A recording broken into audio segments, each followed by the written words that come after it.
Je pense que c'est la deuxième fois où je me suis sentie vraiment maman. En fait, il y a eu la première fois où on appelle pour avoir les nouvelles de son fils en néonat, fraîchement arrivé en chambre. Et on appelle les puères de jour, de nuit pour savoir comment s'est passé les dernières heures. Et on nous dit, vous êtes ? Ah bah je suis la maman de... Et en fait, on est la maman de... Et c'est waouh. Déjà, c'est énorme. Pas prévu que ça arrive si tôt, donc c'est énorme. Et après, quand on voit l'étiquette avec son lait, dans mon cas, ça a été vraiment waouh. Quelque chose où on se dit, ok, très bien, bah c'est parti. Bienvenue sur Casse & Pause, le podcast qui soutient les parents en Ille-et-Vilaine en parlant de maternité et de parentalité dans toutes ses formes. Pour ensoleiller le quotidien lourd et apporter le rire, l'espoir et l'empathie qui peuvent parfois cruellement te manquer. Je suis Kérianne Pierre, doula et accompagnante parentale du côté de Rennes. Casse & Pause, ça vient du créole mauricien et ça veut aussi dire quelque chose en breton. Ici, tu vas te relaxer, en créole mauricien, et t'envoler en parole, en breton donc. Ici, ta parole compte. Elle est importante. Bienvenue sur Casse & Pause. Bonjour Gladys. Bonjour Kérianne. Bienvenue sur Casse & Pause. Tu es ma 3e invitée de la 2e saison. Ça passe vite et l'épisode va être publié en novembre. Et tu me disais justement que ça sera la journée de la prématurité en novembre. C'est le 17, c'est ça ? Le 17 novembre, c'est ça. Donc Gladys, bienvenue. Je te laisse te présenter un petit peu. Tout d'abord, merci beaucoup de me recevoir aujourd'hui. Je suis très touchée d'être là. Je m'appelle Gladys, j'ai 31 ans et je vis à Rennes avec mon conjoint et mes 2 enfants de 4 ans et 19 mois. Dans mon quotidien professionnel, je suis entrepreneur en communication et autrice d'un documentaire. Je suis une femme, je dirais, investie. Je mets beaucoup de cœur, d'énergie dans tout ce que j'entreprends, dans mes relations. Et s'il y a quelque chose vraiment qui m'anime dans ma vie, c'est la création de liens. Je suis portée par le collectif au sens large. Par exemple, dans mon quotidien professionnel, c'est vrai que je suis indépendante, mais le plus important pour moi, c'est le faire ensemble, c'est ce bouillonnement d'idées, l'intelligence collective. Voilà, donc je fais partie de plusieurs associations dans la périnatalité qui me portent beaucoup, parmi lesquelles font partie Grossesse Santé contre la prééclampsie, le réseau Périnatalité Bretagne, le collectif Périnat Rennais aussi qu'on a monté un peu plus récemment avec plusieurs belles personnes qui se reconnaîtront. Et voilà, il y a eu aussi plusieurs associations dont j'ai fait partie, dont je ne fais plus partie, autour du postpartum par exemple. Voilà, il faut faire des choix. On ne peut pas tout faire parfois. On ne peut pas tout faire effectivement, mais voilà, enfin, je dirais que j'ai l'âme aussi un peu survivor, donc chaque jour j'essaye de vivre à fond, de faire les choses en pleine conscience et voilà qui je suis. Super. Merci pour cette belle introduction, Gladys.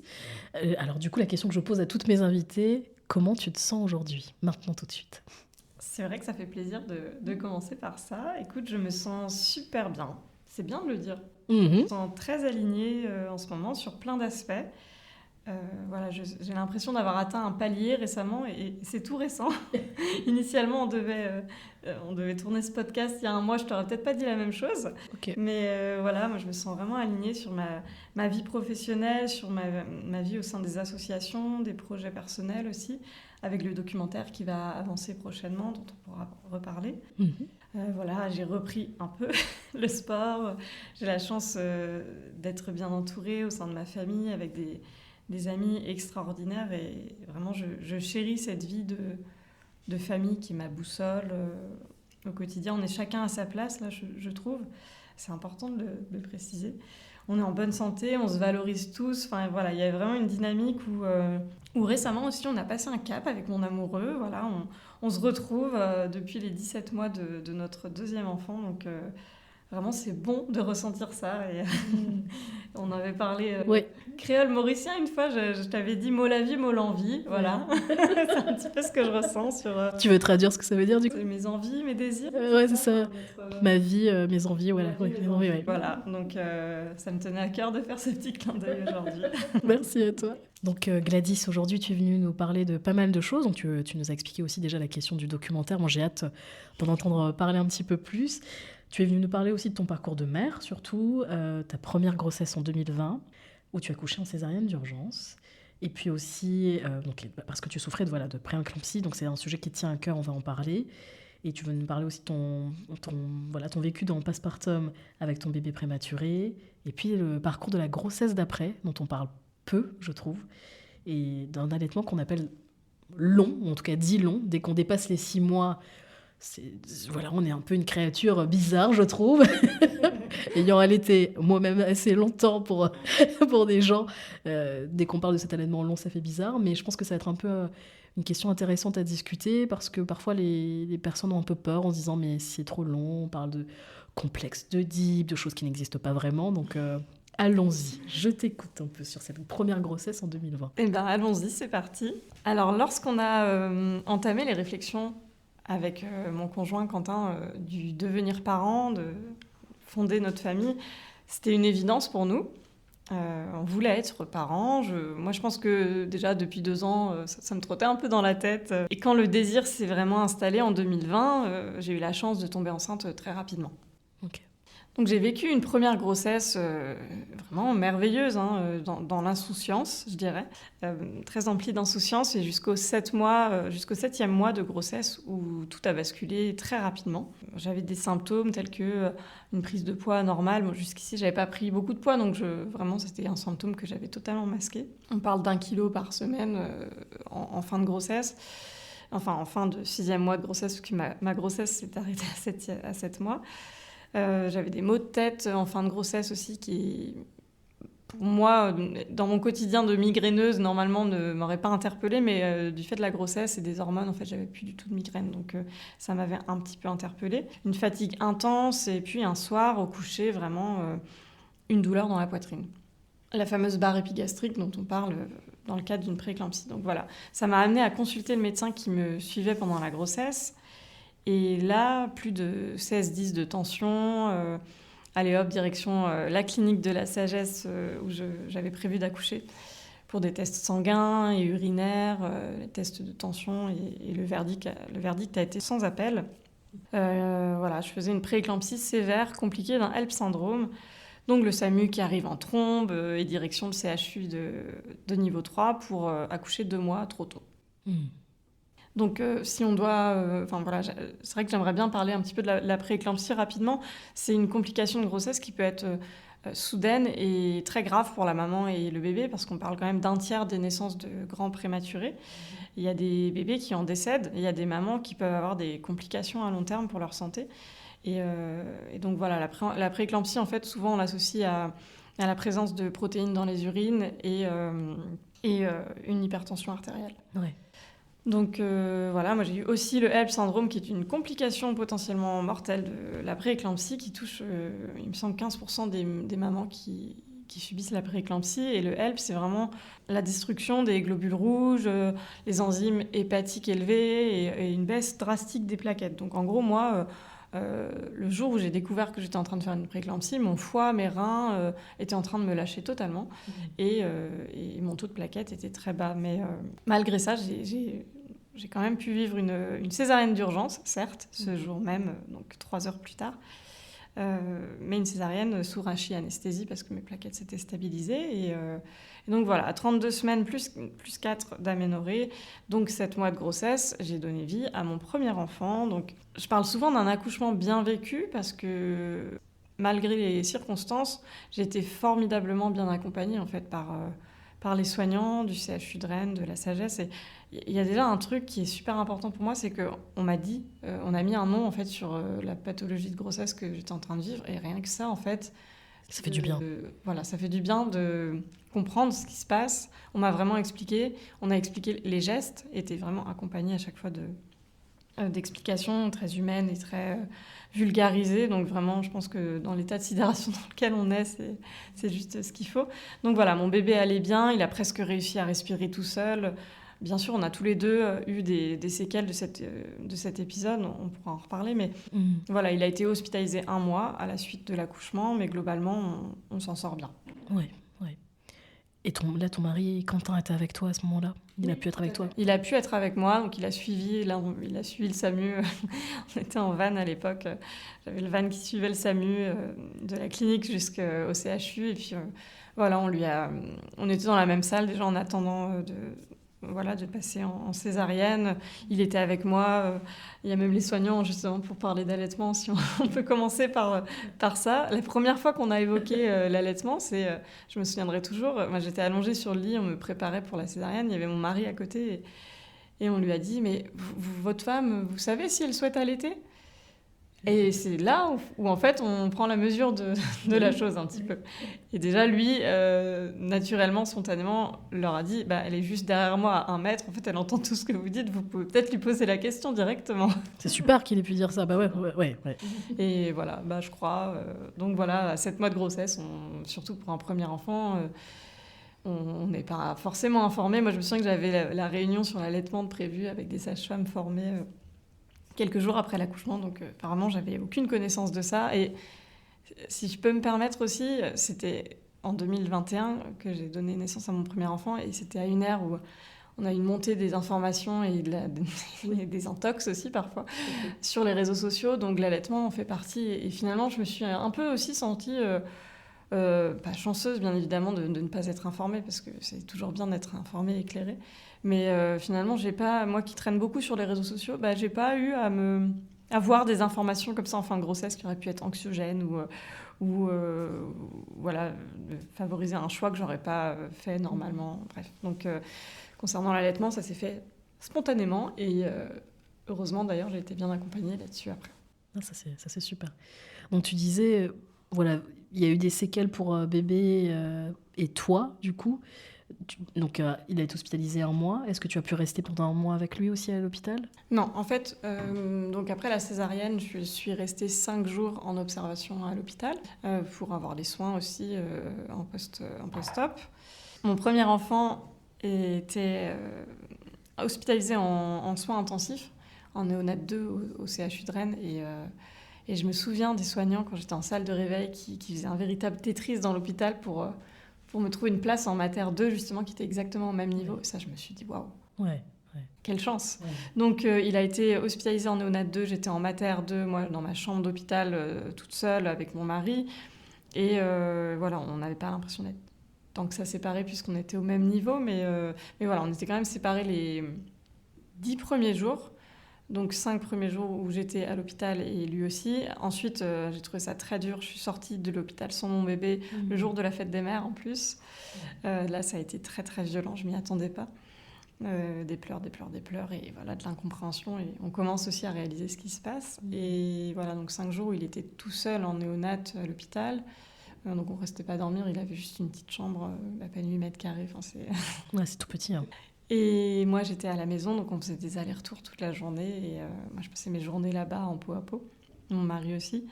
Et ensuite, une belle surprise. À un moment donné, on nous a dit, il y a une place qui s'est libérée à la clinique de la Sagesse en unité kangourou, donc en chambre mère-enfant, où on est H24 ensemble. C'est parti, vous y allez ce midi. Et puis comme ça libérait aussi, bien évidemment, une chambre en soins intensifs. Donc... quelle chance d'avoir pu vivre justement ces instants où finalement du coup on a connu une non-séparation à ce moment-là, où vraiment on s'est reliés, et puis tous les 3, parce que mon mari pouvait rester dormir aussi en unité mère-enfant.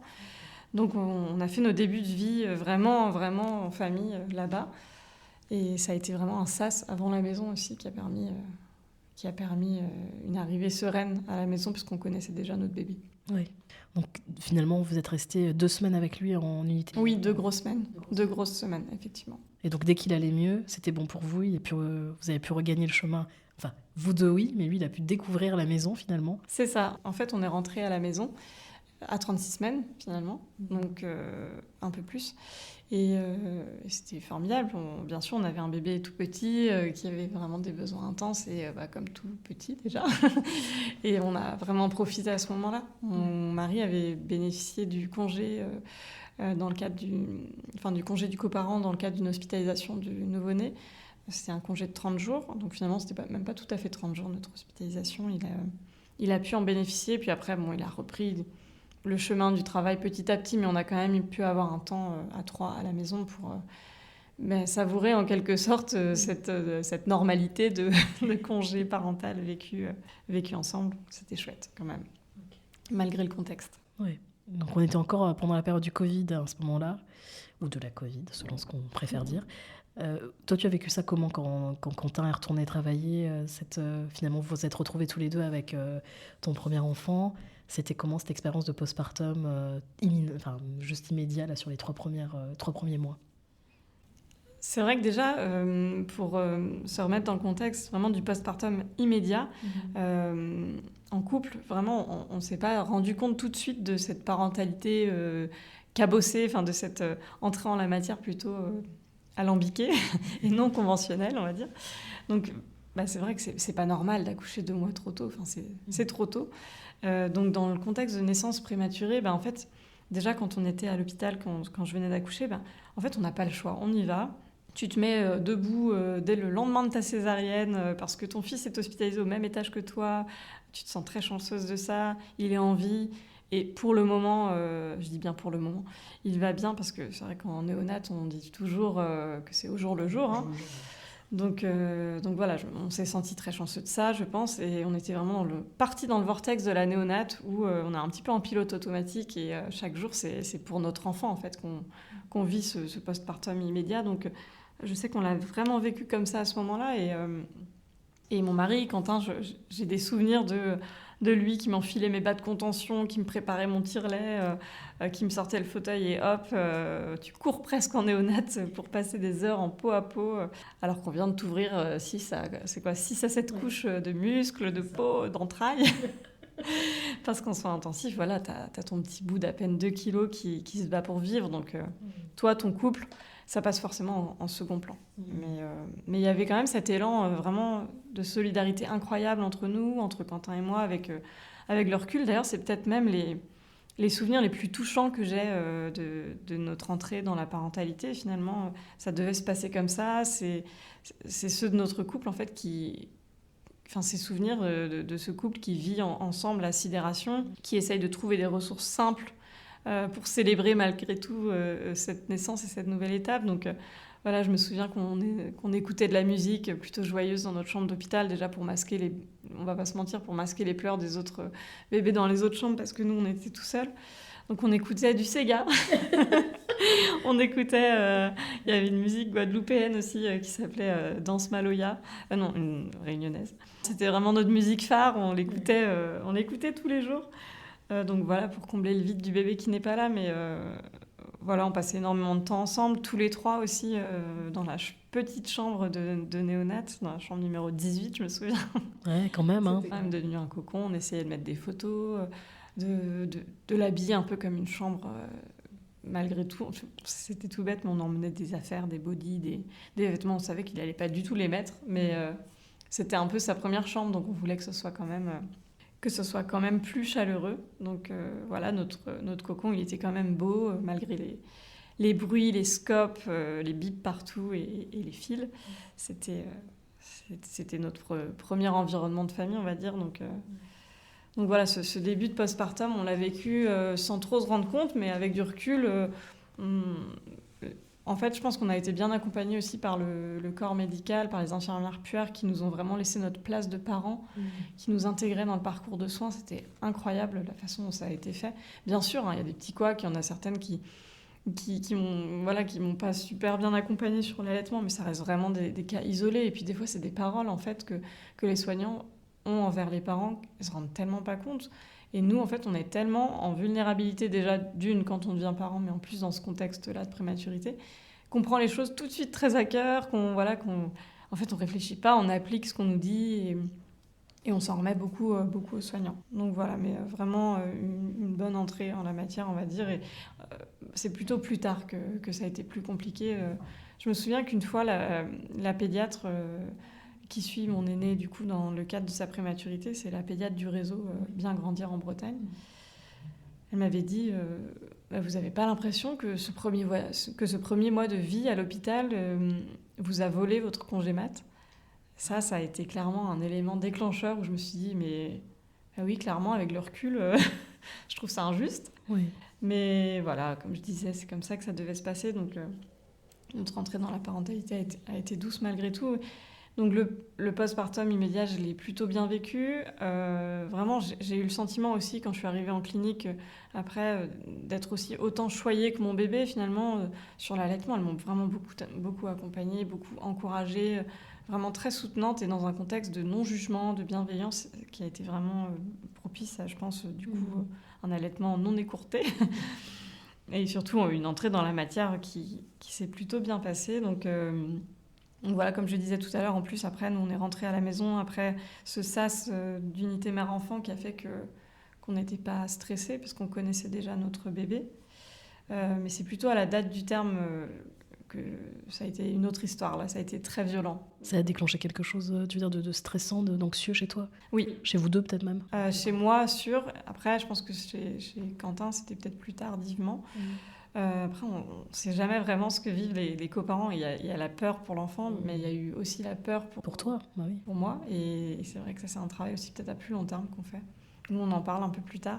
Mais en ce qui me concerne, effectivement, à la date du terme, donc 2 mois après la naissance, on était rentrés à la maison. Mon mari avait repris depuis peu le travail. J'ai été replongée vraiment dans le trauma. J'ai pris conscience d'être passée à côté du pire. À côté de ça, ma médecin généraliste qui me suivait pendant ma grossesse et qui avait été très compétente, puisqu'elle avait décelé le fait que je fasse un HELP syndrome. Elle m'avait bien diagnostiqué, pardon. Mais voilà, elle était très compétente, mais elle était très peu empathique et très mal informée sur la pré-éclampsie. D'accord. Donc sur l'après, j'ai ressenti que j'étais lâchée dans la nature, que j'avais besoin de m'informer par moi-même, de m'entourer par moi-même, et surtout à un moment où on est quand même très vulnérable. Oui, tout à fait. Ouais. Donc c'est à ce moment-là que j'ai pris connaissance de l'association Grossesse Santé contre la pré-éclampsie, que je me suis rendu compte que j'étais pas la seule sur Terre à avoir vécu ça. Oui. Donc voilà, on a discuté avec une bénévole et par la suite, ça m'a amenée à consulter une psychologue, à faire d'ailleurs des séances de MDR pour gérer justement ce syndrome du stress post-traumatique, ce choc, pour le digérer et en faire quelque chose que ce soit plus doux, quoi. Plus doux. Donc voilà, ça c'était à 2 mois de postpartum, mais à 6 mois postpartum, vraiment, il y a eu aussi un autre élément déclencheur. Je me revois à la maison pendant les vacances de la Toussaint avec ma maman qui était venue m'aider à garder mon enfant, parce que moi, je travaillais justement, j'avais repris le travail.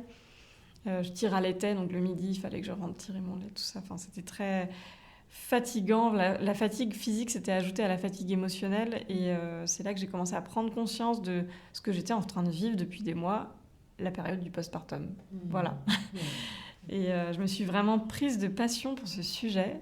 Je me suis engagée à ce moment-là dans des projets associatifs. C'est pile à ce moment-là que j'ai rencontré, alors je crois à l'alignement des planètes, et c'était super à ce moment-là, mais j'ai connu complètement par hasard les débuts de l'association de soutien à la parentalité Tiliamou, à Rennes, que j'aidais, moi, en communication, et elle, Nolwenn, pour ne pas la citer, la présidente de l'association, et amie, m'a beaucoup aidée sur cet aspect-là, sur l'aspect psychologique, sur le soutien à l'allaitement aussi dans cette période intense. Et ça m'a sorti de l'eau, en fait. Parce que vraiment, à un moment donné, à cette période-là, moi, je consultais ma psychologue et s'en est suivi un rendez-vous chez le médecin une fois où vraiment je sortais de chez ma psychologue. On voyait que j'avais beaucoup pleuré, que j'étais très fatiguée. Je lui fais part de cette fatigue et au bout de 7 minutes, même pas de consultation, je me souviens, j'avais été tellement choquée que j'avais regardé ma montre. Elle me dit non, mais vous avez vu l'état dans lequel vous êtes, c'est pas possible. En fait, moi, je veux rien entendre. On va arrêter l'allaitement et je vais vous mettre sous antidépresseurs. Elle m'avait même pas demandé si j'étais suivie par le psychologue, ce que j'avais mis en place. Enfin, c'était vraiment radical. Alors là, tout de suite, grosse bouffée en moi, parce que c'est vrai que j'avais une baisse de lactation à ce moment-là. Oui. Non, en fait, moi, j'arrêterai pas. Et justement, c'était un peu mon petit combat de non, je sens qu'il faut que je m'accompagne, que je prenne soin de moi, que je m'entoure bien autour du sujet du postpartum, parce qu'elle n'est pas en mesure de m'accompagner là-dessus. Mais par contre, on ne dit pas ça à une femme, en fait. Non, c'est très violent. C'est très violent. Voilà. Donc, à partir de ce moment-là, mon postpartum a continué à vivre sa vie, on va dire en dents de scie, comme tout postpartum, mais a été plus doux avec les rencontres que j'ai pu faire à ce moment-là. Et le fait que je commence à m'informer, à me faire accompagner un petit peu de toutes parts. Et donc, après, il y a eu la grossesse d'après, que tu as découvert en vacances, il me semble. J'ai découvert ma grossesse d'après à l'île Maurice. Voilà, on voit que c'est un petit fil. Un fil rouge, quand même. L'allaitement, l'île Maurice, voilà, 2 fils rouges. Et cette deuxième grossesse, c'était clairement le pari de la vie, en fait. C'était une grossesse voulue, préparée et surtout bien informée. D'accord. Je me souviendrai toujours de ce moment où on était en vacances, aux vacances de Pâques, en van, tous les 3, avec notre aîné. Et voilà, il dormait au milieu de nous 2 et nous, on continuait à discuter avec mon mari en soirée, au fin fond de l'Espagne, en pleine campagne. Et je lui dis, et si, en fait et si on commençait à se poser sur la question d'un deuxième bébé. Et voilà, en fait, on en a parlé plutôt naturellement, vraiment à cœur ouvert. J'avais vraiment besoin de partager ça. Je vivais très intensément aussi, à ce moment-là, aux côtés d'une amie qui m'est très chère, qui est devenue la marraine de mon deuxième enfant d'ailleurs, et qui a vécu la grossesse d'après, qui en a fait justement un livre, qui en a fait un combat de vie. Enfin, ça a été magnifique. Je vivais justement à ce moment-là sa grossesse à elle et on s'envoyait beaucoup de messages. Et moi, en fait, ça m'a aussi amenée à, je pense, me rassurer sur beaucoup de choses et à me dire que c'était possible. Donc cette amie en particulier qui se reconnaîtra, qui s'appelle Anne-Sophie, elle sait à quel point elle a été importante dans cette deuxième grossesse. Et voilà, je me suis entourée de nouveaux pros de santé, de nouvelles professionnelles de santé qui ont été vraiment compétentes et bienveillantes.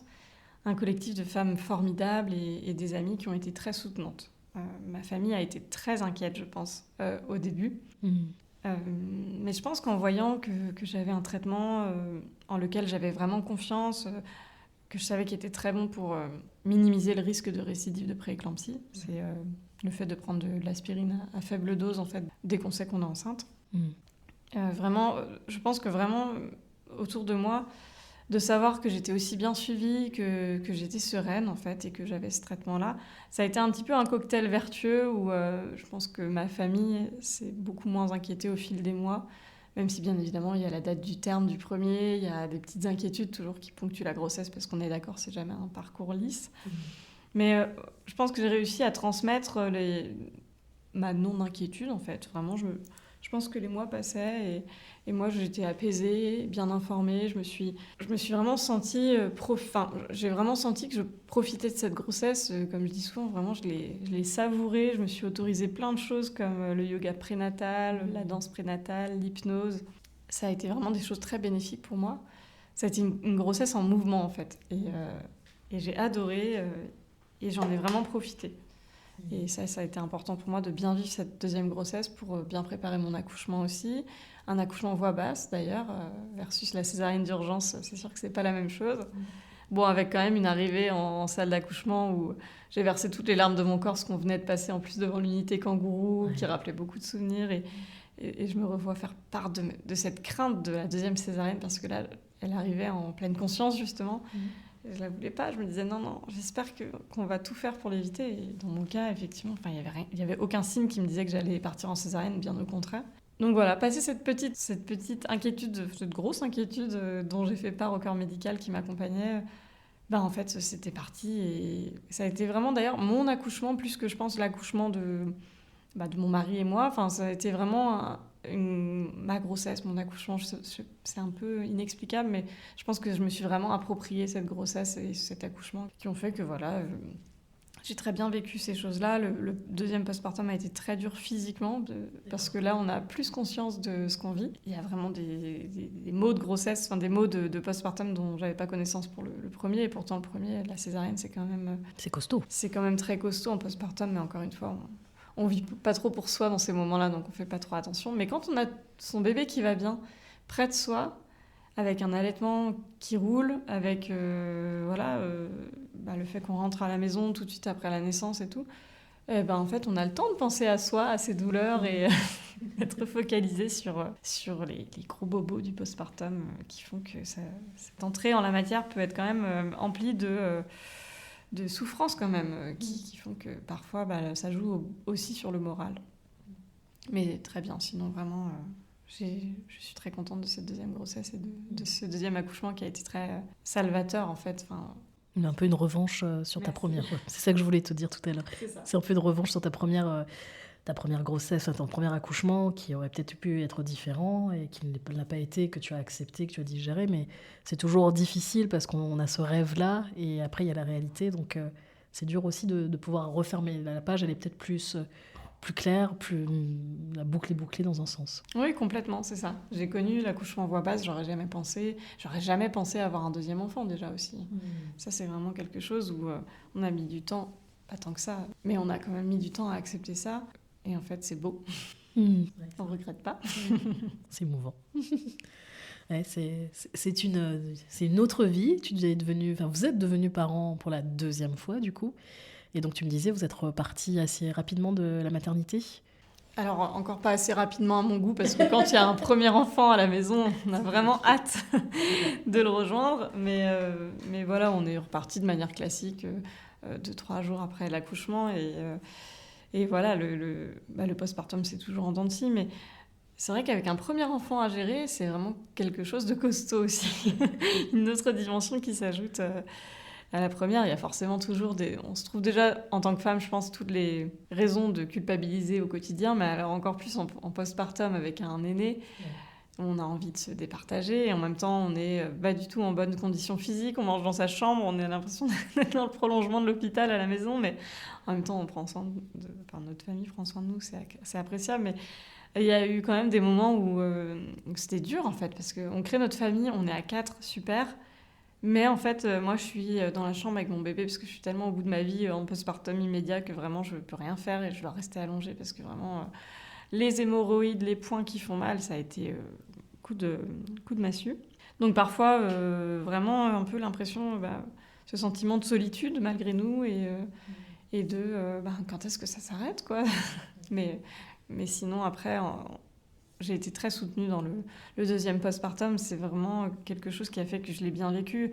J'avais une très bonne amie d'ailleurs qui était aussi accompagnante postnatale, qui venait périnatale, qui est venue à la maison me soutenir, que ce soit par des mots, mais par aussi des actions à la maison, le soutien dans la gestion logistique, le soutien aussi avec mon bébé.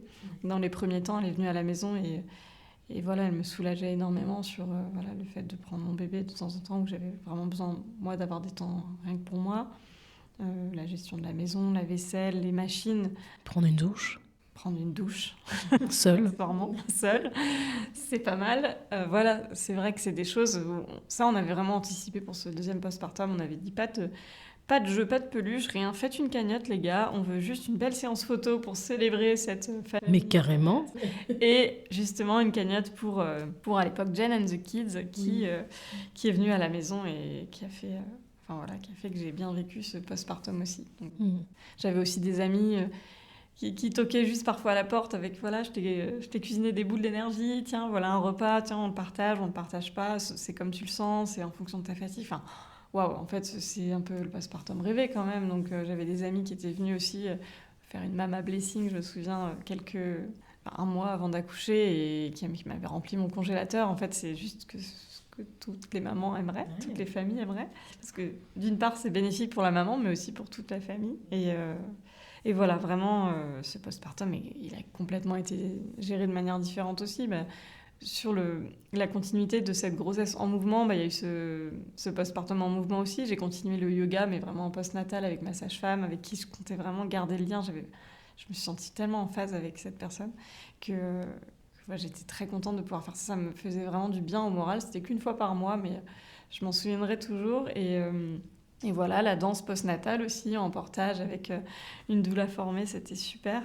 Une doula et amie. Voilà, plein de choses en fait qui ont fait que j'ai continué à m'autoriser des choses en postpartum. Après, c'était aussi différent professionnellement. J'étais, entre-temps, entre mes 2 grossesses, je me suis mise à mon compte. Donc effectivement, j'avais quand même cette ambivalence aussi de créer, du fait que j'étais à mon compte, donc j'avais cette reprise du travail quand même qui était fixée au 9 juin, je me souviens, mais j'avais encore mon bébé avec moi à la maison, donc je travaillais à moitié. Je l'ai quand même bien vécu parce que aussi, on va pas se mentir, à l'époque, j'avais pas beaucoup d'activités professionnelles, donc tant mieux finalement.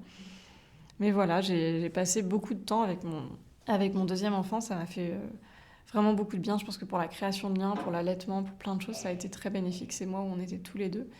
Et voilà, mon mari avait pris la première partie de son congé de paternité dans l'immédiat, mais après il avait repris en fait l'été, et donc on avait été un mois ensemble au mois d'août où notre deuxième enfant était quand même un peu plus âgé, mais on s'était organisé des vacances en famille. Vraiment une belle bouffée d'oxygène avant la rentrée, avant la reprise et justement cette entrée chez la nounou. Donc je pense qu'on a mis un cadre à plus ou moins long terme où on s'est créé aussi cet environnement et propice à un postpartum qui se passe globalement bien, même si, bon, là, à 19 mois, on dort toujours pas trop. Hein. Et l'allaitement se passe très bien, mais... Mais tu ne dors pas. Je ne dors pas, clairement. Hein. Non, ça va. Ça dépend des jours, mais ça dépend des nuits. Mais voilà, ça a été une belle période et on s'en rend compte aussi avec le recul. Et c'est important pour les premiers mois de créer un cadre comme ça. Un cocon, finalement. Un cocon, tout à fait. Et donc, on va parler d'un dernier sujet, mais qui est un sujet important. C'est donc, comme tu disais, c'était le fil conducteur de cet échange, bien qu'on ait parlé de sujets hyper importants, la pré-éclampsie, la césarienne, l'unité kangourou, enfin, le lien mère-enfant, c'est super important d'en avoir parlé. Et il y a aussi l'allaitement, qui est quelque chose qui représente, qui est important pour toi. Je te laisse en parler avec plus de détails. Oui, complètement. Alors, c'est vrai que l'allaitement, ça a une grande place pour moi. Tout d'abord, parce que c'est vrai qu'à ma première grossesse, juste avant mon accouchement, je n'étais pas fixée sur le fait de vouloir allaiter ou pas, parce que déjà, je n'étais pas informée. Mais j'ai senti que, surtout dans un contexte de prématurité, j'avais envie de tester, parce que je sentais que c'était ce qu'il y avait de mieux aussi pour mon enfant, et que, voilà, dans ma situation, je sais qu'il y en a pour qui c'est pas possible, mais dans ma situation, tous les feux étaient ouverts finalement pour tenter de commencer un parcours d'allaitement, bien qu'un enfant à 32 semaines, il n'y t'aide pas encore. On a commencé à vraiment... dès le premier soir, j'ai accouché à 17h16 et le soir en chambre, on m'avait apporté une petite fiole pour recueillir le lait. Alors, on ne m'avait pas expliqué comment faire, mais bon, j'avais réussi à sortir une goutte de lait et je me souviens avoir bipé à ce moment-là en disant « Oh, ça y est, je l'ai, mettez-le au frigo !» Alors, donc du coup, innocemment, je me suis dit, ils repartent avec ma petite fiole, ils vont l'emmener à mon fils en néonate. Bon, ils ont été bien gentils, je pense qu'ils l'ont pas gardé. Mais cette première goutte de lait, ça a été waouh. Ok, mon corps sait faire ça. Je pense que dans la confiance en soi aussi, chose que j'avais pas beaucoup avant la première grossesse, on va pas se mentir, c'est quelque chose de se dire qu'on produit ça, qu'on est capable de nourrir notre enfant. Et puis que l'allaitement, en fait, il n'y a pas qu'une façon de le faire.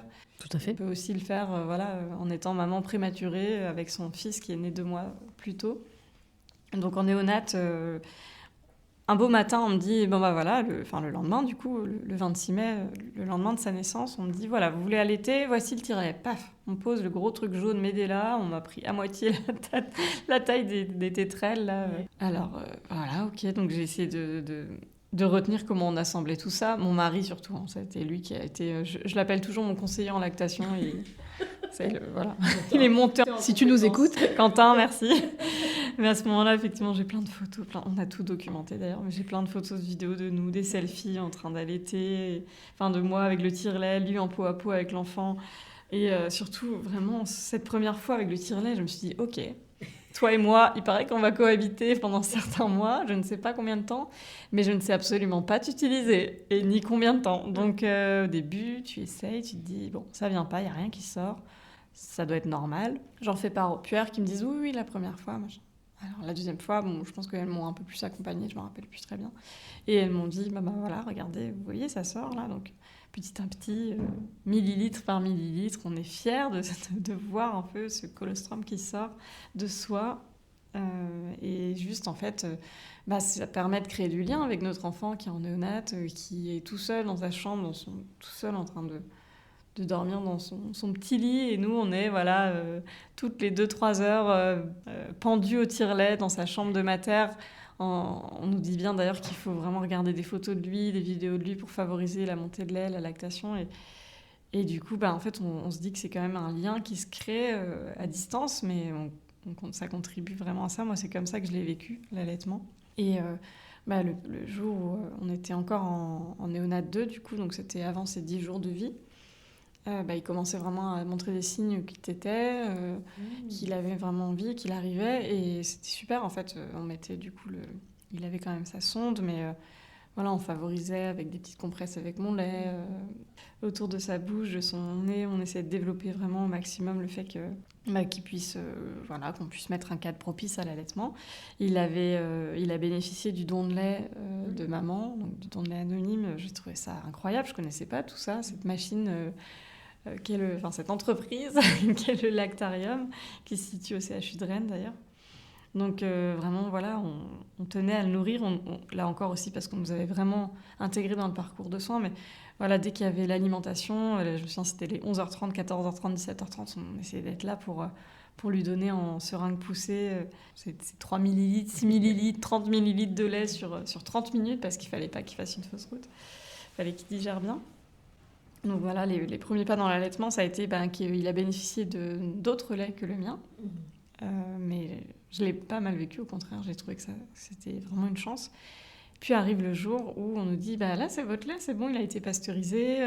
Parce que tous les jours, à chaque fois qu'on soit en mater ou en néonat, quand on tire son lait, il y a un protocole vraiment pour avoir les tétrelles et les biberons vraiment bien stérilisés. Et après, on les apporte avec notre t-shirt d'allaitement ouvert, plus aucune pudeur. On les apporte au frigo de la néonate. Après, il les stérilise, il les pasteurise 2 fois. Et la première fois que j'ai vu l'étiquette avec le lait, avec 2 points écrits Gladys Rabé, que c'était mon lait à moi, je me suis dit waouh. J'ai pris la photo, d'ailleurs, j'ai la photo de cette première seringue avec... l'importance de l'étiquette et de voir son nom de mère, en fait. C'était toi? C'était moi. Et je pense que c'est la deuxième fois où je me suis sentie vraiment maman. En fait, il y a eu la première fois où on appelle pour avoir les nouvelles de son fils en néonate, fraîchement arrivé en chambre. Et on appelle les puères de jour, de nuit pour savoir comment s'est passé les dernières heures. Et on nous dit, vous êtes ? Je suis la maman de... Et en fait, on est la maman de... Et c'est waouh. Déjà, c'est énorme. Pas prévu que ça arrive si tôt, donc c'est énorme. Et après, quand on voit l'étiquette avec son lait, dans mon cas, ça a été vraiment waouh. Quelque chose où on se dit, ok, très bien, c'est parti. Donc, c'était une des conditions d'ailleurs pour qu'on arrive en unité kangourou, c'était qu'ils tètent bien, qu'ils prennent bien le sein, vraiment, qu'ils s'alimentent bien. Donc, une fois arrivé en unité kangourou, c'était parti. Et encore une fois, on avait vraiment un cadre propice. Moi, je pense que j'avais vraiment beaucoup, beaucoup de lait. Et du coup, des fois, j'étais un peu inclinée à avoir des engorgements et tout. C'était pas très cool, mais j'avais des cataplasmes d'argile. J'avais vraiment l'impression d'être au spa parfois, de me dire waouh, mais pourquoi vous prenez soin de moi aussi ? C'est super, mais merci, j'en demandais pas tant. C'est fou quand même. Oui, mais On est dans un état totalement à côté de ces pompes parfois. Non, mais c'est drôle en même temps, se dire que t'as un spa d'une partie de ton corps seulement. Oui, c'est ça. Mais quand même. Donc c'était bien. Après, arrivé à la maison, c'est pareil, l'allaitement était bien mis en place. Mon enfant avait 1 mois et pour autant, c'était parti. La lactation était bien mise en place, 2 jours comme 2 nuits. Bon, il y a eu justement aux 6 mois de mon enfant vraiment une baisse de lactation où là, j'ai commencé à stresser, à me dire oh là là, il va devoir passer au lait en poudre. Pour moi, c'était un peu pas un combat, mais je m'étais dit ah non, je vais continuer à avoir mon lait. Alors ok, si jamais il doit bénéficier de lait en poudre, ça sera à moi d'aller acheter la boîte et je l'achèterai pour l'avoir un peu en backup au cas où un jour j'ai moins de lait. Mais c'est mon choix, c'est à moi de décider. Et je trouve que vraiment, on m'a toujours accompagnée sur le pro-choix, en fait, et de m'accompagner dans toutes les situations d'allaitement, la reprise du travail, plein de choses où là, je me sens très chanceuse d'avoir été accompagnée comme ça. Après, je me suis aussi créé cette chance de m'entourer de bonnes personnes. Mais ça s'est bien passé à tel point que j'ai continué l'allaitement de mon premier enfant jusqu'à je dirais 20 mois. En fait, ça a été aussi un élément déclencheur c'est un élément qui m'a fait me rendre compte que j'étais enceinte de mon deuxième, c'est que je commençais à avoir les seins très sensibles. Ah oui. Et justement, en vacances, là, je me disais, mais c'est quand même bizarre, ça me fait des fourmillements, des sensations de décharge pas très agréables au bout des seins. Effectivement, en fait, ça peut faire partie des symptômes parfois. Et les seins sensibles, voilà. Donc ça a été Par ailleurs, ça s'est fait très naturellement, mais quelques jours après, quand on est rentré en France et à la maison, j'ai pris une occasion où moi je devais aller 2 jours chez mes parents de nuit. On a arrêté l'allaitement à ce moment-là et ça s'est fait très très naturellement, d'une part comme de l'autre, c'était super. Vraiment, je rêvais de ça. Ce qui fait que j'ai pas été nostalgique ou quoi que ce soit et que lui n'a pas été en demande en fait du sein, donc ça a été super. Et en fait, très vite, du coup, la grossesse s'est bien déroulée, la deuxième grossesse, et pour le deuxième allaitement, c'était reparti et pas du tout de problème ou quoi que ce soit pour le deuxième allaitement. encore mieux entourée, donc ça c'était super. Et entourée de sages-femmes, d'infirmières puères vraiment formées à l'allaitement qui m'ont conseillé sur des positions, parce que ça se voyait que j'avais allaité longtemps justement mon premier, donc j'étais un peu freestyle sur les positions. Donc c'était bien, elles m'ont bien accompagnée là-dessus. J'ai découvert le biological nurturing aussi, c'était super, cette position très naturelle. Et voilà, j'allaite encore 19 mois après, donc c'est super, ça se passe très bien. Et j'ai un petit qui est très en demande, mais en même temps, c'est nos moments câlins. Et cette création de lien, elle continue à se faire, mine de rien, je pense, à travers ça aussi. Donc, on le vit bien tous les deux, c'est le principal.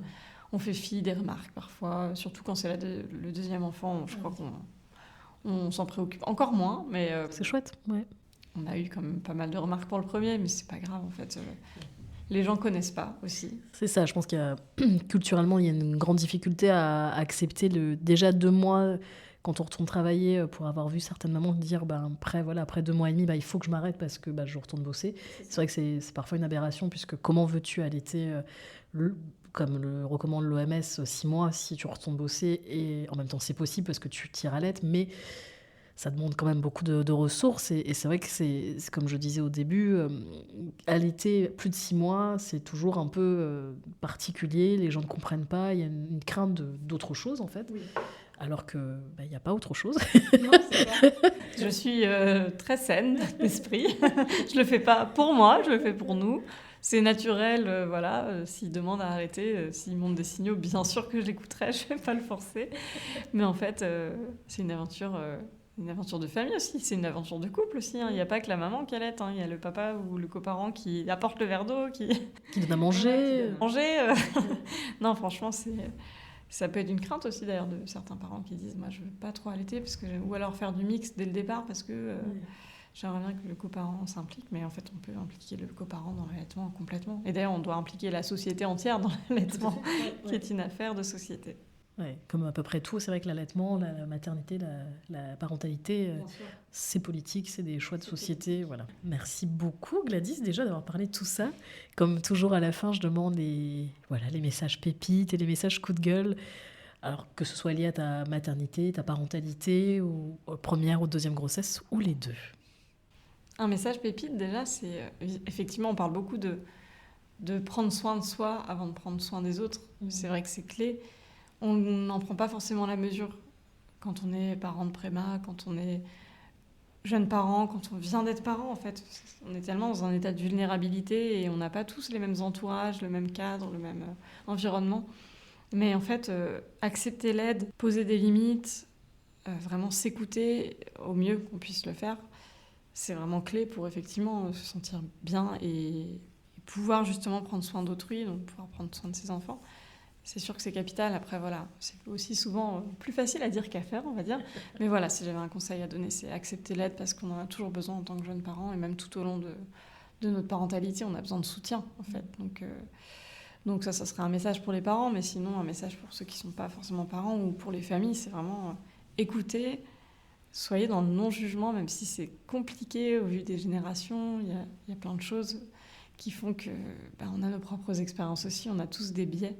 Et c'est compliqué de s'en défaire, mais juste soyez à l'écoute. Et les personnes, elles n'ont pas forcément vécu la même chose que vous, donc c'est important de savoir ça.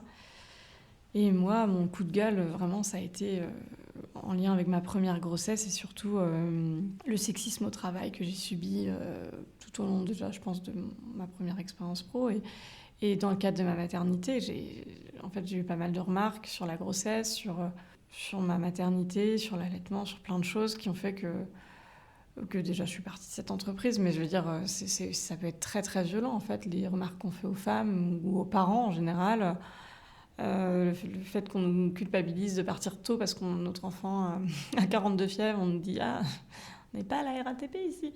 En fait, il est 17h30, mon travail est déjà fait, j'ai pas à me justifier, je suis mère et le reste attendra.